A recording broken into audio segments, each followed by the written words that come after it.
Hey guys, юу яцгаан. За, өнөөдөр бүгдээрээ шинэ series эхлүүлнэ. За, би энэ series-ээрээ ер нь бол яг ингээд Tips and Tricks series хоёроо ер нь ялгаж байгаа.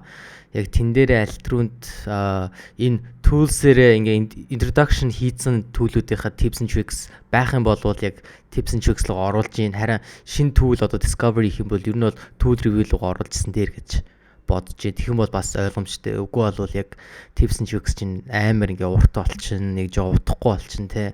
Тэгээд энэ idea-н дээр юу гэж бодож байна guys? Comment дээр санал бодлоос хэлээрэй. За guys, өнөөдөр бүгдээрээ Nethereum гэдэг library tool харнаа. Энэ бол амар хэрэгтэй зүйл гэж бодож байна. Надад бол амар хэрэгтэй. За шууд эндээс хэлээ да. Ethereum нь яаж байгаа гэх юм бол одоо ер нь бол JavaScript world дээр бидэнд ethers.js гэж байгаа шүү дээ. ethers.js энэ би нэг томруулчих. Ийм library байгаа шүү дээ. Front-end дээр бид ийм library хэрэглэж байгаа smart contract, blockchain-тэйгээ communicate хийдэг те. Харин .NET дээр юу болох вэ? .NET дээр тийм library байгаа юу? Ethers.js яг equivalent яг адилхан гэх юм бол энэ юу байт юм бэлээ? Nethereum гээд байт юм бэлээ. Би тэрийг мэдэж авлаа. .NET дээр одоо .NET-ийн package чинь ингээд NuGet гэж байж байгаа шүү дээ, тий. Тэгээ NuGet дээр та нар ингээд Ethereum-гээ хайх юм бол ганц Nethereum олдд юм бэлээ. Тийм болохоор мэдээд аваарай. Хэрвээ .NET-ийн ер нь бол ecosystem амар гоё шүү дээ бас.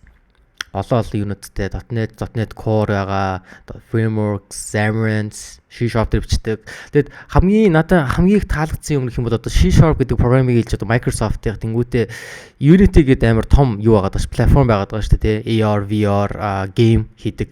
Тэн дээр хэрвээ ингээд бид нар блокчейнтэй холбогдно гэх юм бол бидэнд нэг library хэрэгтэй болно шүү дээ, тий. Ethers.js шиг адилхан. Тэгэх юм бол яг тэрний адилхан болох Nethereum-ыг бид нар хэрэглэх юм байна гэж би дүнглэлэнд үрж байгаа.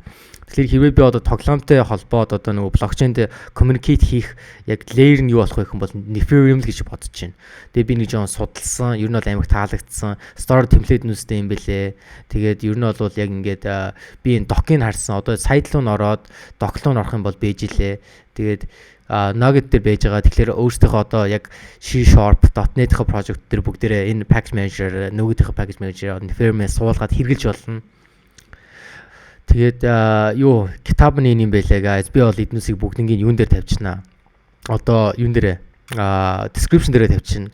Тэгэхээр энэ бидэнд ямар хаалга нээж байгаа юм бол .NET-ийг хэрэглэж болно. .NET дээр бүгдээрээ блокчейн дээр холбох юм уу хийж болно. Тэгэхээр би бол яг одоо Unity-г хэрэглээд энэ Nethereum-ыг хэрэглээд C#-оор тоглоом хийгээд тэнгуүтээ тоглоом дээрээ блокчейнтэй ингэж холбох layer-ийн Nethereum-ыг хийгээд нэг тийм жижигхэн project хийнэ гэж бодож байна. Тэр бол амар cool гэж бодож байна.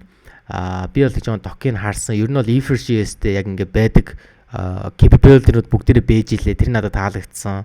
Тэгээд нэг иймэрдүү tool байна. Хэрвээ та .NET дээр бичээд C#-аар бичдэг байх юм бол blockchain integration хэрэгтэй байх юм бол энэ Nethereum-ийн doc-ыг хараарай. Энийг хэрэглээрэй гэсэн санал бодол явж шүү guys. Тэгээд өнөөдрийн review бол энэ байна. Тэгээд дараа нь энийг би бол Zolt ирэлнэ гэж бодож байна. Яг ингэ story-г харах юм бол damn 1.8k stores pull request issue нь яг их л байна л та. Гэхдээ бас яг иймэрдүү store дээр ихэд бол issue нь бол гайгүй байна.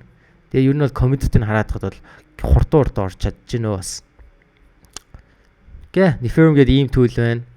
Тэгээд энэ series таалагдчих юм бол comment хэсэгт бичээрэй guys. Тэгээд та нарын өөрийн гэсэн яг share-лмээр байгаа tool-ид нөө blockchain-тэй base tool-ууд байх юм бол бас comment хэсэг share-лээрэй. Тэрний талаар би хэрвээ амар үнцэндэй гэж харах юм бол бичлэг бас хий. За, дараагийн дугаар хүртлээ. Bye guys.